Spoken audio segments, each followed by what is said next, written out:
बिस्मिल्लाहिर्रहमानिर्रहीम। अस्सलाम वालेकुम दोस्तों। कॉस्ट अकाउंटिंग की आज की हमारी फ़र्स्ट क्लास है। दोस्तों आज के इस लेक्चर में हम cost of goods sold statement के फॉर्मेट और इसके कॉन्सेप्ट्स को एग्जांपल्स के थ्रू सीखेंगे।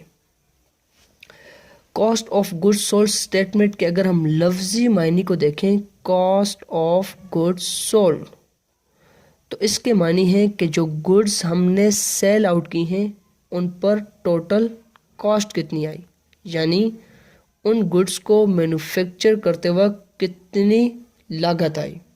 ठीक है, जस्ट लाइक फॉर एग्जांपल हमारे पास एक कंपनी है, कंपनी ABC, जिसका काम है कि रॉ मटेरियल परचेस करती है वुड की सूरत में, फिर उस पर कुछ प्रोसेस करके उसको फिनिश गुड्स यानी फर्नीचर में चेंज करती है और फिर उसको मार्केट में for the purpose of earning resale कर देती है।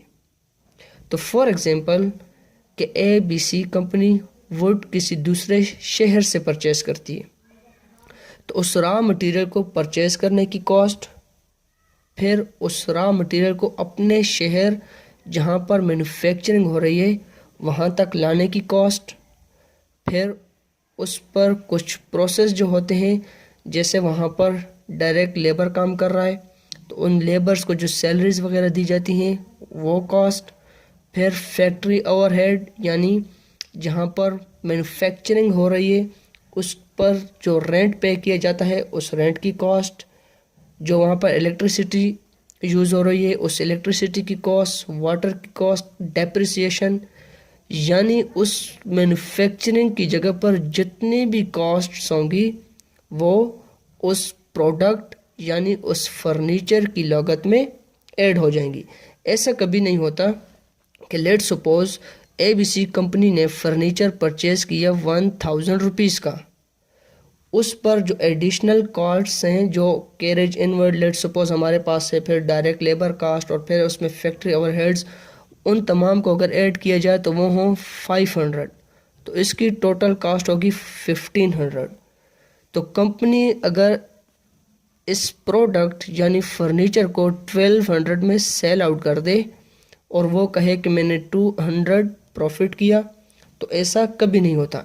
इसमें ये तमाम कॉस्ट्स जो 500 मैंने यहाँ पर मेंशन की हैं ये भी ऐड होंगी, उसके बाद कंपनी अपना प्रॉफिट मार्जिन इसमें ऐड करेगी। ठीक है, तो हमें यह मालूम हुआ कि कंपनीज अपने प्रोडक्ट पर जो कॉस्ट्स आई हैं, जो लागत आई हैं, उनको मालूम करने के लिए cost of goods sold statement बनाती है। चलते हैं cost of goods sold statement के फॉर्मेट की तरफ, तो इससे हमें इसका कॉन्सेप्ट और भी ज़्यादा क्लियर हो जाएगा। फॉर एग्जांपल हम यहाँ पर ये स्टेटमेंट बना रहे हैं फॉर द ईयर 2005। ठीक है, तो जो 2004 का क्लोजिंग मटेरियल होगा वो 2005 का ओपनिंग मटेरियल होगा।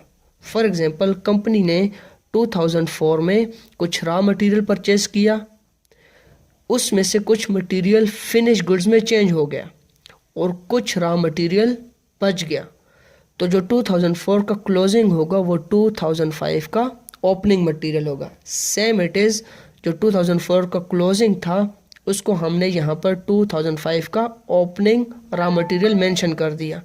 तो सबसे पहले हमारे पास यहाँ पर आता है मटेरियल इन्वेंट्री, जो 2004 का क्लोजिंग था उसको यहाँ पर 2005 का ओपनिंग मेंशन करना है। जनवरी 1 2005 रॉ मटेरियल है 25,000 रुपीज़ का। क्लियर? अब 2005 के लिए ये मटेरियल इनफ नहीं है, हमें कुछ और रॉ मटेरियल भी परचेज करना होगा। तो ABC कंपनी ने कुछ रॉ मटेरियल परचेज किया, तो उस रॉ मटेरियल को हमने क्या करना है, ऐड करना है। उस मटेरियल की कॉस्ट है 1,80,000 रुपीज़।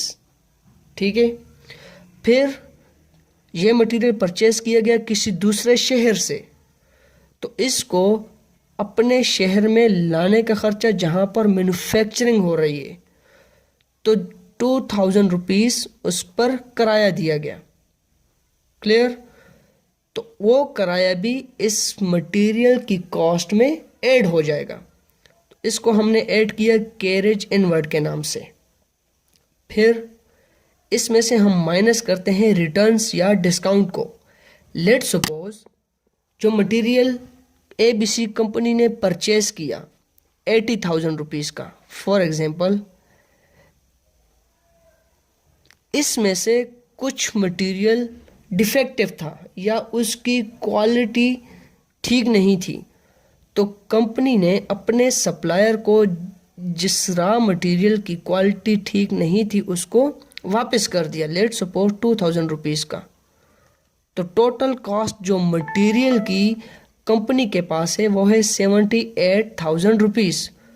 तो कंपनी ये तो मेंशन नहीं करेगी कि उसने 80,000 रुपीज़ का जो मटेरियल परचेज किया है उसमें से कुछ मटेरियल रिटर्न भी किया है, तो वो हरगिज़ ये नहीं कहेगी कि उसके पास 80,000 रुपीज़ का मटेरियल ही पड़ा हुआ है।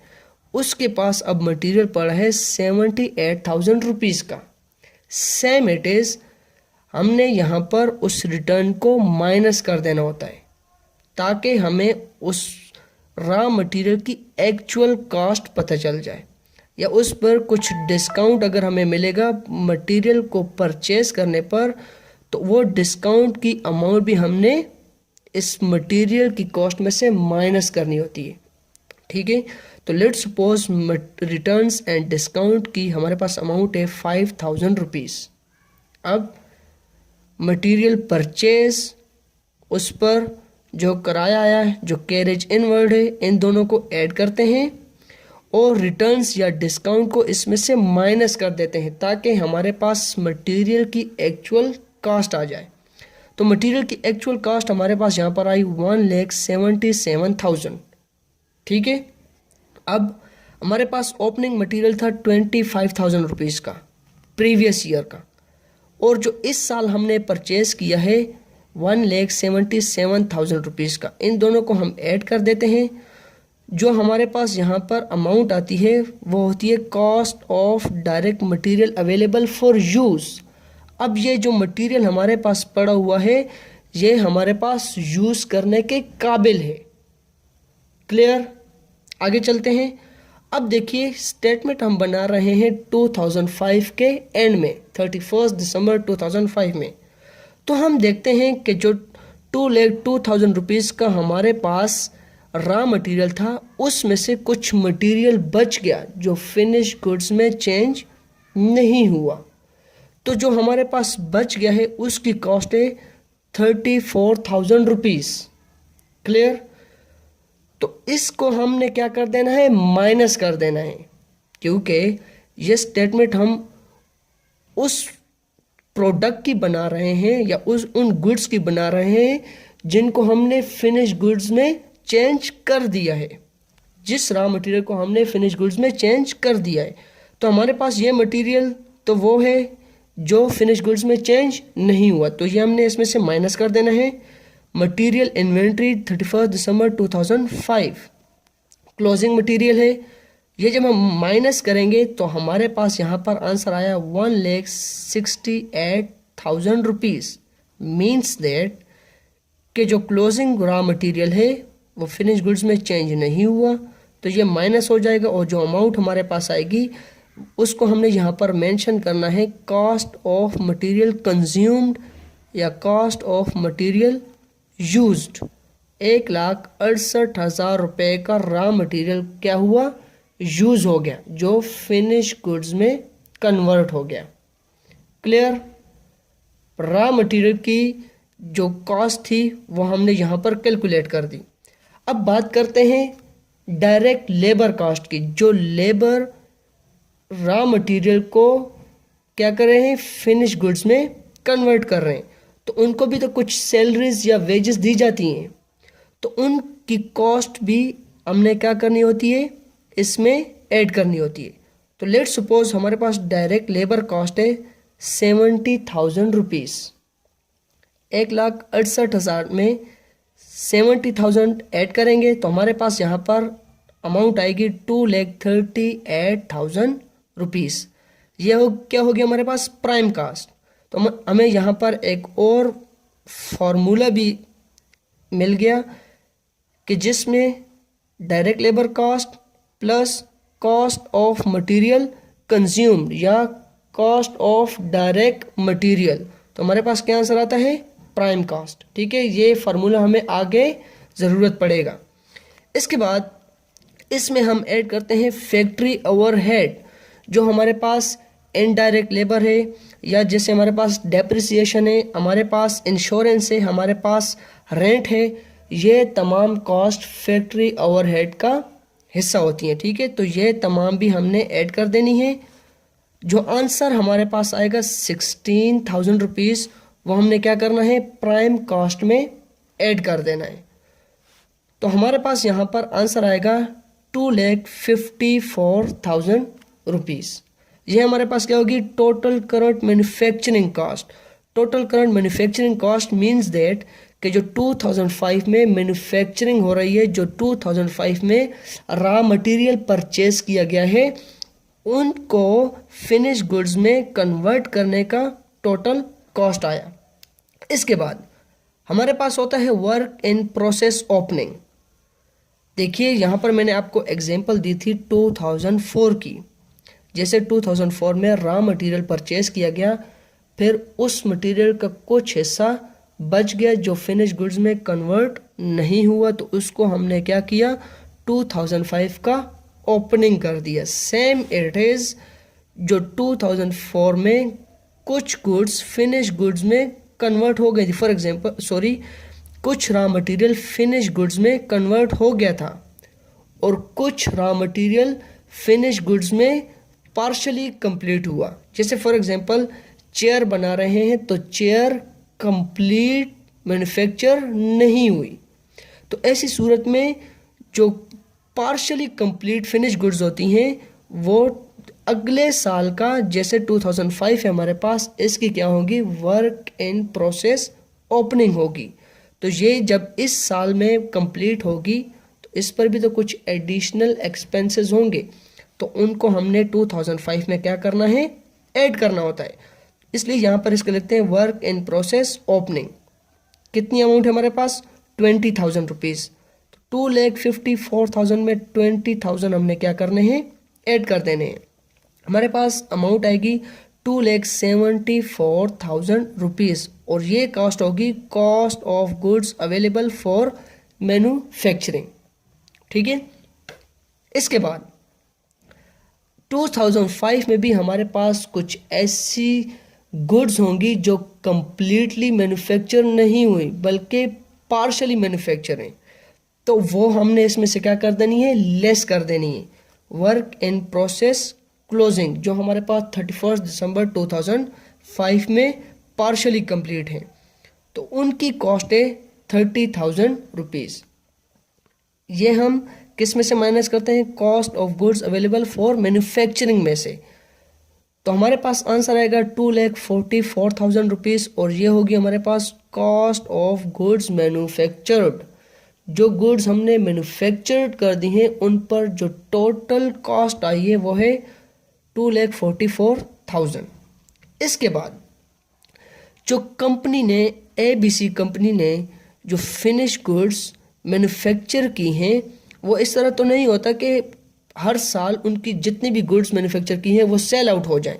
लेट्स सपोज कंपनी ने 100 यूनिट्स मैन्युफैक्चर किए, इसमें से 90 यूनिट्स सेल आउट हो गए और 10 यूनिट्स कंपनी के पास अभी भी पड़े हुए हैं, तो ये 10 यूनिट्स 2005 में कंपनी क्या करेगी? सेल आउट करेगी। तो सेम इट इज़ यहाँ पर जो कंपनी के 2004 में फिनिश गुड्स थे वो 2005 में क्या करेगी? यहाँ पर ऐड कर देगी। लिखना है यहाँ पर फिनिश गुड्स ओपनिंग, और जो फिनिश गुड्स पड़ी हुई हैं उनकी कॉस्ट है 1 लाख रुपीज़। तो इसको मतलब फिनिश गुड्स की अमाउंट को कॉस्ट ऑफ गुड्स मैन्युफैक्चर में ऐड करेंगे। हमारे पास यहाँ पर आंसर आएगा 3,44,000। ये होगी हमारे पास cost of goods available for sale, पिछले साल की फिनिश गुड्स और इस साल की गुड्स जो हमने या ABC कंपनी ने मैन्युफैक्चर की हैं, इन दोनों को जब ऐड करेंगे तो हमारे पास क्या आएगी? Cost of goods available for cell. अब कंपनी ने देखा कि 31 दिसंबर 2005 में भी कंपनी के पास कुछ फिनिश गुड्स पड़ी हुई हैं जिनकी कॉस्ट है 50,000 रुपीज़। ठीक है, तो इस कॉस्ट को cost of goods available for cell में से लेस कर देते हैं ताकि हमें पता चल जाए कि कितनी कॉस्ट की कंपनी ने फिनिश गुड्स सेल आउट की हैं। ठीक है, फॉर एग्जांपल यहाँ पर मैं आपको एक और एग्जांपल देता हूँ। हमारे पास cost of goods available for sale थी 1,00,000 रुपए की। जब साल के आखिर में हमने देखा तो हमारे पास फिनिश गुड्स पड़ी हुई हैं 5,000 रुपए की। तो जब हम ये 5,000 cost of goods available for cell में से माइनस कर देंगे, हमारे पास आंसर आएगा 95,000।